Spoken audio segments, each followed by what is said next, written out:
They think I'm just the packer. The girl with the chemical burns on her hands who tapes up the boxes. My mother, Patricia, stood under the studio lights of our family's glass-walled mansion in Los Angeles, her face glowing with expensive makeup and smug satisfaction. Next to her was my younger sister Madison, the 24-year-old face of the brand, holding a jar of our best-selling Miracle Cream like it was the Holy Grail. I watched from the shadows of the doorway, invisible as always. On the screen of my phone, the viewer count on their global livestream ticked past 50,000. Madison flashed her perfect, veneered smile at the camera. People always ask me how I came up with this formula, she purred, her voice dripping with false modesty. Honestly, it just came to me in a dream. I spent weeks in my private lab mixing and testing until it was perfect. I wanted to give the world something pure. Why? A $50 million lie. Madison had never stepped foot inside a lab. She wouldn't know the difference between retinol and rubbing alcohol if it was labeled. The formula was mine.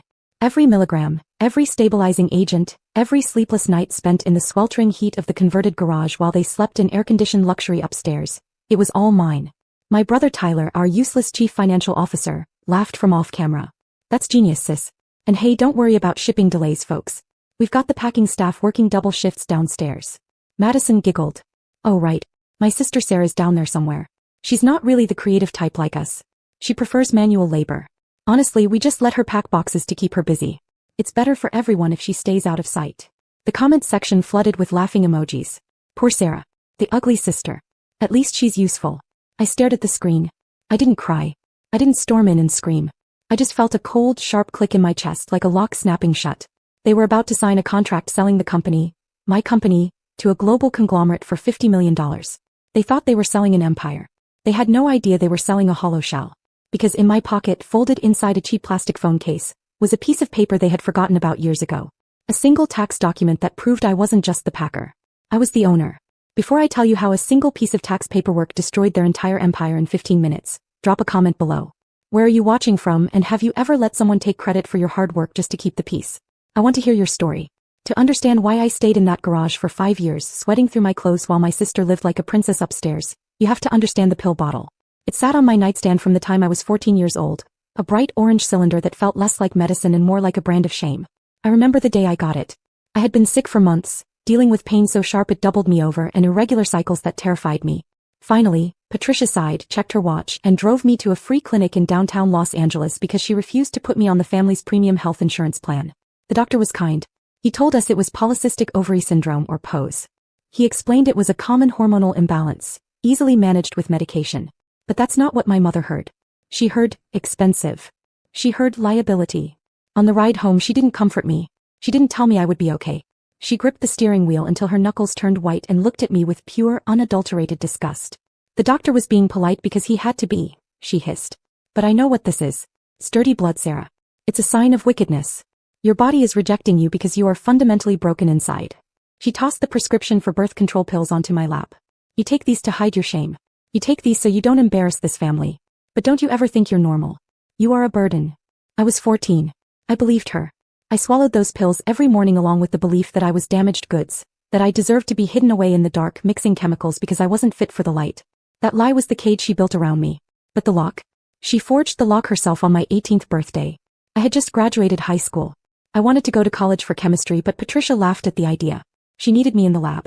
She sat me down at the kitchen table, sliding a thick document toward me. Since you're an adult now, she said, her voice clipped and businesslike, we need to formalize your arrangement. I'm not going to carry you as a dependent anymore. She pointed to the signature line. This says you work for Pure Life as an independent contractor. A 1099 worker.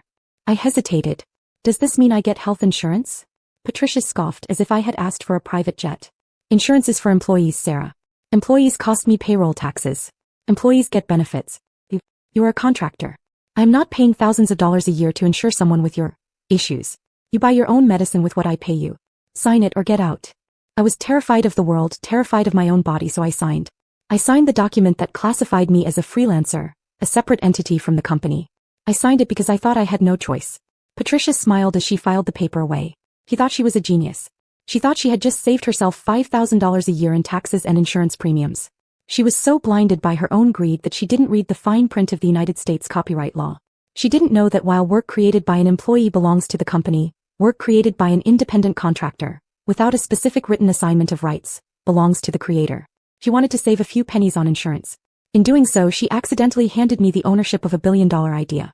She thought she was putting a leash on a dog. She didn't realize she was handing the dog the deed to the house. The live stream ended with a round of applause from the production crew. Madison was busy taking selfies with the catering staff, and Patricia was on the phone with her lawyers, probably counting the millions she thought were coming her way. I slipped out of the shadows and made my way to the kitchen. My stomach was twisting. I hadn't eaten since breakfast, a granola bar I'd snuck while mixing the emulsifiers for the morning batch. The kitchen island was covered in the remnants of their celebratory dinner. Filet mignon, truffle mashed potatoes, roasted asparagus. The smell was intoxicating. I reached for a plate, my hand hovering over a piece of steak that had been left on a serving platter. It was cold, but to me it looked like a feast. Hey! A hand slapped mine away hard. I pulled back, nursing my wrist. Tyler was sitting at the counter, scrolling through Tinder with one hand and holding a glass of scotch with the other. He looked at me with a sneer that curled his upper lip. "What do you think you're doing?" he asked. "I'm hungry, Tyler. It's just leftovers." "Leftovers?" He laughed, grabbing the steak with his bare fingers. "This is prime beef, Sarah. We don't waste prime beef on the help." He whistled. "Prince, come here, boy." Our purebred golden retriever trotted into the kitchen, tail wagging. Tyler held the steak out. "Who's a good boy? You want some steak?" "Yeah, you do." He dropped the meat onto the floor. The dog inhaled it in seconds, licking the grease from the expensive tile. Tyler wiped his hands on a linen napkin and threw it at me. "There. Now the plate is clean. If you're hungry, I think there's some instant noodles in the pantry. Go eat in the garage. You smell like sulfur and desperation. You're ruining my appetite." Patricia walked in just in time to see it. She didn't scold him. She didn't tell him to treat his sister with basic human dignity. She just wrinkled her nose. "He's right, Sarah. You reek of chemicals. Go downstairs before you stink up the upholstery. We have guests coming tomorrow." I looked at the dog licking his chops. I looked at my brother smirking at me. I looked at my mother who couldn't even bear to look me in the eye. I picked up the packet of instant noodles and walked back to the door that led to the garage. You might wonder why I didn't scream. Why I didn't throw the noodles in his face. That's the thing about cruelty. When it happens every day, it stops feeling like an event. It becomes the weather. It becomes the gravity holding you to the floor. Psychologists call it normalization. It's a trap your brain sets for you to keep you sane. You stop asking, why are they doing this? And start asking, how do I survive this? For 15 years I had normalized the abuse. I had convinced myself that if I just worked harder, if I just made the perfect cream, if I just stayed quiet enough, they would eventually see me. I thought I was paying my dues. I didn't realize I was just digging my own grave. I walked down the stairs into the stifling heat of the workspace, listening to them laugh upstairs. They thought they had broken me. They didn't know that normalization has a breaking point. And tonight, watching a dog eat better than I did, I finally heard the snap. The makeup artist was a genius. I had flown him in from Hollywood using a fraction of my lottery winnings, setting him up in a hotel downtown so my family wouldn't catch wind of it. It took him 3 hours to turn my left hand into a nightmare. He used latex, paint, and medical-grade adhesive to create the illusion of advanced chemical necrosis. The skin looked black and peeling, with weeping sores that oozed a convincing yellow fluid. It looked like something that smelled of death. I stared at it in the mirror of the gas station bathroom a mile from the house. It was grotesque. It was perfect. This was the test. I needed to know once and for all if there was a single shred of humanity left in them. I needed to know if they would choose their own flesh and blood over their profit margins.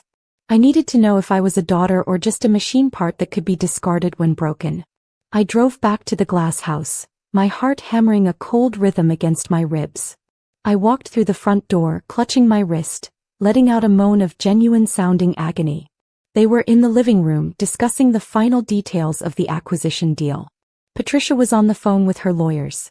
Madison was looking at fabric swatches for her victory outfit. Tyler was playing a video game on his phone. I stumbled and fell to my knees in the center of the room. "Mom!" I screamed, my voice raw. "Help me. Please." The room went silent. Patricia lowered her phone. Madison looked up, annoyed. I unwrapped the bandage I had draped over my hand, revealing the horror underneath. "It's the new solvent," I sobbed, thrusting the mangled, rotting limb toward them. "It ate through the gloves. The doctor said it's gangrene. He said if I don't get surgery tonight, the infection will spread to my heart. I'll die, Mom." Madison shrieked and scrambled back over the couch, covering her mouth. "Oh my God. Sarah, cover that up. I'm going to throw up. Get it away from me." I crawled toward Patricia, tears streaming down my face. Real tears born of the adrenaline of the performance. I need $5,000, I begged. The surgery isn't covered because I'm a contractor. I don't have the money. Please, Mom. Just 5,000. I'll pay you back. I'll work for free for the rest of my life. Just save my hand. Patricia didn't move. She didn't rush to hold me. She didn't call 911. She stared at my hand with the same expression she used when inspecting a defective shipping container. 5,000. Tyler scoffed from his chair, not even looking up from his game. Are you kidding me? I just put a deposit down on the new Porsche. I'm tapped out until the deal closes. Why didn't you save your own money? You know, for a rainy day. Tyler, it's my hand. I screamed. I might lose it. So, he muttered. You have to. I looked at my mother. The woman who birthed me. The woman who claimed to be building a legacy of wellness and care. Mom, please. Patricia sighed. It was a heavy, burdened sigh, as if I were the one hurting her. She walked over to her purse, pulled out her checkbook, and hesitated. Then she put it back. Sarah, she said, her voice calm and terrifyingly reasonable. We are 48 hours away from the biggest deal of our lives. Every cent of liquidity is tied up in escrow. I cannot withdraw $5,000 right now. It would trigger an audit. It would spook the buyers. But my hand. If it's really that bad, she said, looking me dead in the eye, maybe you should just let them amputate. A prosthetic is cheaper than emergency vascular surgery, isn't it? Besides, you don't need fine motor skills to screw lids onto jars. You can do that with a hook. She reached into her pocket and pulled out a crumpled $5 bill and a bottle of over-the-counter ibuprofen. She tossed them onto the floor in front of me. Take a pill. Wrap it in duct tape so you don't drip on the merchandise. We have 3,000 units to ship by morning. If you're not in the garage in 10 minutes, don't bother coming back at all. I stared at the ibuprofen bottle. The world seemed to stop spinning. There was the answer. They didn't just hate me. They didn't just use me. They were willing to let me be dismembered to save a few dollars and a production schedule. The sobbing stopped. The shaking stopped. I looked up at my mother, and for the first time in my life I didn't see a parent. I saw a target. Patricia pulled a document from her briefcase. It was crisp, white, and looked incredibly official. She crouched down next to me, careful not to let her tailored trousers touch the floor where I was kneeling.